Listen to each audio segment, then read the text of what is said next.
ये आपका भारत के विदेश संबंध का पार्ट 2 है वीडियो, ठीक है। पार्ट 1 में आप लोगों को मैंने बता दिया था, उसके आगे का है। पहला मुद्दा है चीन का आक्रमण, ठीक है। 1962 मैंने बताया भी था कि पहला मुद्दा क्या था, जम्मू कश्मीर के लद्दाख वाले इलाके पर चीन का दावा, अक्साई चीन। वहाँ पे चीन ने क्या कर रखा है कि कब्जा कर रखा है, अक्साई चीन बना रखा है, ठीक है। क्योंकि चीन का दावा है कि जो कश्मीर में जो जगह है वो चाइना की है, लेकिन वो जगह क्या है, हमारे देश की जगह है। तो इस जगह को लेकर विवाद था, ठीक है। आप मैप में देखिए किस तरीके से है। अगर हम मैप देखते हैं तो नक्शा कुछ इस तरीके से दिखाई देता है। तो हमें से जम्मू कश्मीर देखना, इसलिए छोटा सा बनाया है इसको, ठीक है। समझाने की कोशिश करते हैं इससे। इस प्रकार से जो ये पूरा राज्य हमारे जम्मू कश्मीर का राज्य है, ठीक है। लॉक पॉइंट, एक छोटा सा पॉइंट, यानी जो इधर का हिस्सा है, ठीक है। जितना हिस्सा हाईलाइट करके दिखा रहे हैं हम, यहाँ पर चीन ने कब्जा कर जमा रखा है। इसी को हम अक्साई चीन भी कहते हैं। इसको इसका अक्साई चीन के नाम से जाना जाता है। अक्सर चीन ने कुछ समय पहले चीन ने एक मैप बनाया था, बट उसमें जो मैप बनाया उसने पूरे के पूरे कश्मीर को अपना दिखाता है। तो इसमें आप समझ सकते हैं कि चाइना की कितनी बड़ी चाहिए। तो अक्साई चीन ये दिखाया जा रहा है, ठीक है। ये एक ऐसी रेखा है जो अक्साई चीन से जम्मू कश्मीर को अलग करता है। LEC, line of exit control, ठीक है।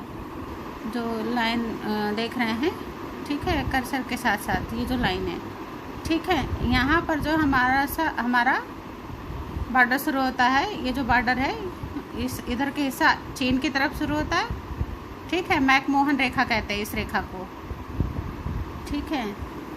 तो इस रेखा को हम क्या कहते हैं, McMahon Rekha, LEC, line of control कहते हैं, ठीक है। अब दूसरी तरफ देखते हैं हम जम्मू कश्मीर के भाग में। ये जो पॉइंट दिख रहा है बच्चों आप लोगों को, यहाँ से मैं बताना चाहूँगी, जो हमारा जो 1947 में जो पाकिस्तान से युद्ध हुआ था, तो इधर पाकिस्तान का कब्जा हो गया था। तो ये जो हिस्सा है, थोड़ा सा हिस्सा, ये जम्मू कश्मीर का हिस्सा चला गया है। तो इसे हम कहते हैं पाक अधिकृत कश्मीर, यानी POK, ठीक है, पॉक, ठीक है। ये रेड कलर से जो लाइन बनी हुई है, इसको बोला जाता है LOC, लाइन ऑफ कंट्रोल। इधर हमने पढ़ा था LEC, line of exit control, इधर है LOC, ठीक है। तो ये भारत और पाकिस्तान की सीमा रेखा है। इस रेखा को हम कहते हैं रेड क्लिफ, ठीक है। अगर आप नोटबुक रखते हो तो ये भारत और पाकिस्तान के रखते हो, तो ये जो भारत और पाकिस्तान के बीच की रेखा को मैकमोहन रेखा, ठीक है। तो अक्साई चीन का हिस्सा कौन सा, ये विवाद का हिस्सा था। ये तो आप समझ ही गए होंगे, ठीक है। लद्दाख के वाले जो इलाके उसको अक्साई चीन का था। अब इसके बाद है अरुणाचल प्रदेश, पूर्वोत्तर भारत में सबसे आखिरी राज्य है। उस टाइम में उसे नेफा कहा जाता था। यहाँ पर भी चीन अपना दावा करता है। दलाई लामा को भारत का सर देने का विरोध। तिब्बत कहते हैं। तिब्बत सबसे ऊंचा पठार में बसा हुआ एक ऐसा देश, या दुनिया की छत या पामीर पठार, और भी कई नामों से जाने जाते हैं। तो भारत के लिए राज्य बना हुआ था, लेकिन चीन ने क्या करा, उसको भी अपना हिस्सा समझता है, ठीक है। 1950 में तिब्बत पर चीन ने अपना कब्जा जमा लिया। शुरू में भारत ने इसका विरोध नहीं किया, लेकिन धीरे धीरे उसकी संस्कृति का नाश करते गए, अपने लोगों को बसाने लगे। तो इस तरीके से ये लगा कि चीन हमारे बहुत ज़्यादा करीब आ गया है, ठीक है। तो बहुत ज़्यादा करीब आने के कारण दोबारा से हमारे और भी आगे क्षेत्रों पर कब्जा कर सकता है। तो इस तरीके से हमने चीन का विरोध करना शुरू कर दिया। तो ऐसे में जो तिब्बत के नेता थे, आध्यात्मिक नेता, जिसको धर्म गुरु कहा जाता था, जिनका कहा जाता है दलाई लामा, उन्होंने भारत में शरण मांगी। और हमारे देश में एक रिवाज भी रहा है, जब भी कोई हमसे कोई शरण मारता है या मदद मांगता है, तो उसके लिए हम मदद करने के लिए हम तत्पर रहते हैं, मना नहीं करते हैं, ठीक है। अपने देश में रखा हिमाचल प्रदेश के धर्मशाला की जगह पर दलाई लामा को। दलाई लामा जब भी आते हैं तो हमारे देश के हिमाचल प्रदेश में धर्मशाला में ही रुकते हैं। प्रारंभ में भारत ने इसका खुले तौर पर विरोध नहीं किया, फिर 1959 में दलाई लामा ने भारत में शरण मांगी और हमने शरण दे दी, जिससे चीन बौखला गया और उसने कहा कि भारत सरकार हमारे अंदरूनी मामलों में दखल अंदाजी कर रहा है, क्योंकि वो चीन है दलाई लामा को अपना दुश्मन मानता है। ठीक है, उसे ये लगता है कि भारत ने उसके दुश्मन को अपने देश में पनाह दी। तो ये भी एक विवाद का कारण था। इसके कारण पंचशील समझौते का जो हुआ था, चीन ने क्या कहा, पंचशील समझौते का उल्लंघन किया चीन ने कहा। ठीक है, तो दोनों ने ही एक दूसरे के अंदरूनी मामलों में दखल अंदाजी देने की कोशिश की। तो चीन ने कहा कि दलाई लामा को अपने देश में जगह दी, है ना, उसने शरण दी, उन्होंने अपने दुश्मनों को शरण दी, तो उन्होंने पंचशील सिद्धांत का उल्लंघन किया। अब सीमा विवाद तो तुम देख ही रहे हो। अंग्रेजी के समय में निर्धारित की गई सीमा रेखा को चीन ने मानने से इनकार कर दिया था। ठीक है, वो हम नहीं मानते हैं, वो और दवा ज़्यादा था। 1957 से 1959 के बीच में चीन ने अक्साई चीन इलाके पर कब्जा कर लिया और एक सड़क बनाई और इससे भारत को नुकसान पहुंचना। इसी समय विश्व में क्यूबा मिसाइल संकट चल रहा था। ठीक है, 1962 में चीन और भारत के युद्ध को छोड़कर दुनिया को देखें तो सारी दुनिया का ध्यान था क्यूबा मिसाइल संकट पर चल रहा था, और ऐसे में चीन ने क्या किया, भारत पर आक्रमण कर दिया। तो ऐसे में और फिर उसके बाद नेहरू जी की और इस युद्ध में भारत की पराजय और इसमें नेहरू जी की बहुत आलोचना, पहली बार उनकी सरकार के खिलाफ अविश्वास प्रस्ताव लाया गया था। ठीक है, तो नेहरू जी की बहुत आलोचना की इसलिए हुई क्योंकि पटेल जी ने उन्हें पहले ही समझाया था कि चाइना वाले परसों पे चाइना पर हमें इतना भरोसा नहीं करना चाहिए, लेकिन नेहरू जी ने उनकी बात को नहीं माना, इसलिए उनकी बहुत ज़्यादा आलोचना हुई। पहली बार ऐसा हुआ था, कांग्रेस सरकार के खिलाफ अविश्वास प्रस्ताव लाए गए, यानी कि पूरा का पूरा विपक्ष सरकार के खिलाफ हो गया था, और उसी समय संसद में प्रस्ताव लाया गया, विरोध हुआ। रक्षा मंत्री थे वीके मेनन, उन्होंने मंत्रिमंडल छोड़ दिया, उन्होंने इस्तीफा दिया। फिर भारत चीन युद्ध का असर राजनीतिक पार्टी में भी दिखा। ठीक है, फिर भारतीय कम्युनिस्ट पार्टी 1964 में क्या हो गई, टूट गई, अलग हो गई। ठीक, और ये दो पार्टियां क्या थी, भारतीय कम्युनिस्ट पार्टी, ठीक है, 1964 में टूट गई क्योंकि कम्युनिस्ट पार्टी में दो कंट्रोवर्सी थी। एक तो भारतीय कम्युनिस्ट पार्टी भाकपा, ठीक है, सीपीआई भी कहते हैं, सोवियत संघ का पक्ष लेता था। ठीक, सोवियत संघ बेहतर है, सोवियत संघ अच्छा है। दूसरा था भाकपा सीपीआई एम कहते हैं, मार्क्सवादी, ये चीन के पक्ष में ज़्यादा था।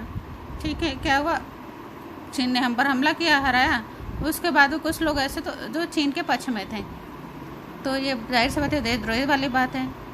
तो सीपीआईएम के कई नेताओं को गिरफ्तार कर लिया गया था और चीन का पक्ष लेने के आरोप में, क्योंकि वो चीन का पक्ष ले रहा है। जो कोई हमारे देश में रहता हो, देश का नागरिक हो और उस देश का तरफदारी करे जो जिन पर हमने हमला किया, हमें नुकसान पहुंचाया, तो ये कहाँ की देशभक्ति हो सकती बेटा, तो ये गलत बात है। तो इस तरीके से गिरफ्तार किया गया। अब आगे बढ़ते हैं, चाइना का टॉपिक खत्म हुआ। ये तुम लोगों को समझ में आ गया बच्चों, बहुत इजी शब्दों में मैंने इसको समझाने की कोशिश की है इस टॉपिक को, और बहुत अच्छे से इसको समझने की कोशिश करिएगा और इसका जो है प्रतिक्रिया भी आप दीजिएगा। अब आगे चलते हैं, पाकिस्तान के साथ युद्ध और शांति। पाकिस्तान से भारत के 4 युद्ध हुए थे। ठीक है, पाकिस्तान हमारा पड़ोसी देश है, एक ऐसा देश है जिससे हमेशा भारत पाकिस्तान की तनातनी लगे रहते हैं। पहला युद्ध हुआ था 1947 में, 40 नेहरू जी कश्मीर विवाद पर। ठीक है, दूसरा युद्ध हुआ था 1965 में, लाल बहादुर शास्त्री जी, और ये भी कारण वही था, कश्मीर विवाद। ठीक है, 65 का युद्ध के नाम से जानते हैं। हाँ, 1971 में इंदिरा गांधी जी के समय में बांग्लादेश संकट के नाम से जाना जाता है। ठीक है, सारा बांग्लादेश वाली कहानी है, ये आप लोग को फर्स्ट चैप्टर 5 में आपको बता रखा है। ठीक है, इसलिए यहाँ पे हम डिटेल नहीं बता रहे हैं क्योंकि पहले वाले आपके चैप्टर में बता जाए। चौथा युद्ध हुआ था 1999 कारगिल युद्ध। तो बच्चों यहाँ पे जो जगह छोड़ दी है, ये जगह छोड़ देते, इस समय आपको बताना है कि इस समय के ये पीएम कौन थे। ठीक है, आपको ये बताना है, डायरेक्ट मुझे बताना है लिख के कि 1999 उस समय कारगिल युद्ध में पीएम कौन थे। देश की आज़ादी के बाद 1947-48 में पाक से युद्ध हुआ और इस युद्ध में कश्मीर का कुछ हिस्सा पाक के पास चला गया था, हालांकि हम युद्ध जीत गए थे। ठीक है, यूएन ने फैसला सुनाया और कश्मीर का कुछ हिस्सा पाकिस्तान में था, जिसे पीओके कहा जाता है। थोड़ी देर पहले आपको फिगर दिखाया था, ठीक है, वहाँ पे समझाया था, फिर से देख लीजिए, ठीक है। एक बार दोबारा हम दिखा देते हैं। ये है जम्मू कश्मीर का 20वां हिस्सा, इसके जो बगल वाला है ये पाकिस्तान के कब्जे में चला गया, उसे पीओके कहते हैं, ठीक है। अब आगे बढ़ते हैं। अब यहाँ पे देखते हैं 1965 में दूसरा युद्ध, तीसरा 1971 में हुआ था बांग्लादेश संकट, और चौथा 1999 में कारगिल युद्ध हुआ था, ऑपरेशन विजय, ठीक है, जिसको ऑपरेशन विजय के नाम से नाम जाना जाता है। ये आपके बुक में नहीं होगा, ठीक है, ऑपरेशन विजय के नाम से ये इसको याद रखिएगा, छोटी छोटी चीज़ों का। अब है ताश, चारों युद्ध हम पढ़ चुके हैं, ठीक है, चारों युद्ध हम जानते हैं। अब हमें याद क्या रखना है, क्वेश्चन कहाँ से आता है। हमारे 2 समझौते हुए थे, एक ताशकंद समझौता 1965 में जब हमारा पाकिस्तान से युद्ध हुआ, जस्ट उसके 1 साल बाद क्या हुआ, जो कुछ रेगिस्तान के राजस्थानी सूफी संघ ने समझौता, सूफी संघ लोग ने ये समझौता करा था, लाल बहादुर शास्त्री वर्सेस अयूब खान, ठीक है, 1966 में हुआ था, लाल बहादुर शास्त्री और अयूब खान के, इन दोनों लोग के बीच में ताशकंद समझौता हुआ। कहाँ हुआ था? ताशगंज में हुआ था। ताशगंज कहाँ की राजधानी है? पाकिस्तान की राजधानी है, राजस्थान, ठीक है। एक सबसे बड़ी बात यहाँ पर है, इसी समझौते के दौरान लाल बहादुर शास्त्री जी वहाँ पर मौत हो गई थी। आज तक उनकी मौत का कारण नहीं पता चल पाया कि क्या कारण था। बहुत सारी उम्मीदें लगाई जाती कि जहर दे दिया गया, कुछ भी, मतलब किसी भी तरीके का, इसलिए कंफर्म नहीं हो पाया कि उनकी मृत्यु हुई कैसे थी, ठीक है बच्चों। अब आगे बढ़ते हैं, बहुत अच्छे से समझ में आया होगा। अब शिमला समझौता 1971 में हमारा पाकिस्तान से युद्ध हुआ और बांग्लादेश को एक स्वतंत्र देश बनवा दिया। उसके बाद वो 1971 में हुआ था बांग्लादेश संकट का। उसके बाद एक समझौता हुआ, शिमला समझौता, किन किन के भी, हमारी पीएम थी श्रीमती इंदिरा गांधी और जुल्फ़िकार अली भुट्टो, इन दोनों के बीच में हुआ था 3 जुलाई 1972 में, ठीक है। इन दोनों लोग के बीच एक शिमला समझौता हुआ था, ठीक है, याद रखना है, ये छोटी सी चीज़ है, ये बहुत इंपॉर्टेंट क्वेश्चन है, ताशकंद समझौता और शिमला समझौता, ठीक है, हल्के में नहीं लीजिएगा, ये अक्सर आता है आपके क्वेश्चन में। 1960 से 19 यानी 9 साल भारत ने 3 युद्ध लड़े, इससे भारत को नुकसान तो हुआ, तथा 1965 के दौरान बिहार में अकाल तथा देश की अर्थव्यवस्था को हानि हो गई। यानी ये जो 3 युद्ध है उससे भारत को बहुत नुकसान हुआ है, ठीक है। क्या आप ऐसा मानते हैं? क्या युद्ध जीतना उसका नुकसान नहीं होता? ऐसा गलत सोचते हैं। युद्ध जीते या हारे, युद्ध से तो नुकसान होता ही है। भारत जैसे अर्थव्यवस्था को नुकसान ज़्यादा हो। उसी समय 1965 के दौरान के बिहार में सूखा पड़ गया था, अकाल पड़ गया था, देश की अर्थव्यवस्था को नुकसान पहुंच गया था, ठीक है। मानसून भी असफल हो गए थे, बारिश नहीं हो रही थी, फसल जो है सूख गई थी, फसल मतलब ज़मीनें जो है एकदम सूख चुकी थी, बंजर हो गई थी, तो बहुत ज़्यादा नुकसान 62 के बाद बहुत ज़्यादा नुकसान झेला था, ठीक है। 1962 में चीन से युद्ध हुआ तो हम हार गए युद्ध में, तो रक्षा उत्पाद, तो ऐसे में क्या हुआ, ज़्यादा से ज़्यादा पैसा रक्षा उत्पाद में लगाना था, अधिक से अधिक हथियार लेने थे, अच्छे हथियार लेने थे, आधुनिकीकरण करना था, ठीक है।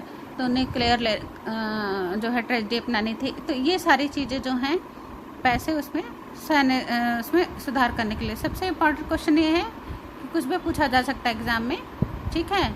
1960 में रक्षा उत्पाद विभाग और 1965 में हुआ था रक्षा आपूर्ति विभाग की स्थापना हुई थी, ठीक है। तो ये 2 चीज़ें हैं, रक्षा उत्पाद विभाग और रक्षा आपूर्ति विभाग की स्थापना हुई थी। ये चीज़ आपको याद रखना है 1962 में और 1965 में, ठीक। तो बच्चों ये इस चीज़ को ध्यान रखना है, क्योंकि अक्सर ये आपके बोर्ड एग्जाम में ये क्वेश्चन आते हैं। इस चीज़ को आपको ध्यान रखना है कि सारी जो योजनाएं हैं या सारी चीज़ें हुई हैं, युद्ध हुआ है या कौन कौन से समझौते हुए हैं, ये सारी चीज़ें आपको याद रखनी है। अब इसी दौरान 1961 और 66 की जो पंचवर्षीय योजना के बाद आगे के पंचवर्षीय योजना रोकनी पड़ी, ठीक है। उस समय जब ये पूरी चीज़ों के बारे में सारे जो पैसे थे वो इन सारी रक्षा विभागों के उत्पाद में लगाना पड़ा था, हथियार खरीदने में लगाना था। तो ये सारी चीज़ें बहुत नुकसान हो गई थी 1965 में जो युद्ध हो गया था। तो ऐसे में इतने हमारे पास पैसा नहीं था। तो पंचवर्षीय योजना 3 योजनाएं आई। पंचवर्षीय योजना 2 थी, 1966 से 1967।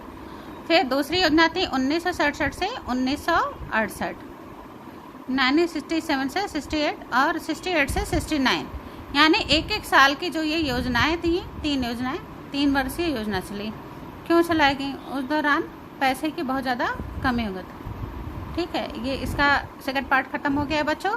ये आपका पार्ट हो, जो भी चीज़ें हैं आप लोग को समझ में गए। चैप्टर बहुत ज़्यादा यूज़फुल है, आप इसको बहुत ध्यानपूर्वक पढ़ेंगे और इसकी प्रतिक्रिया आप मुझे ज़रूर देंगे।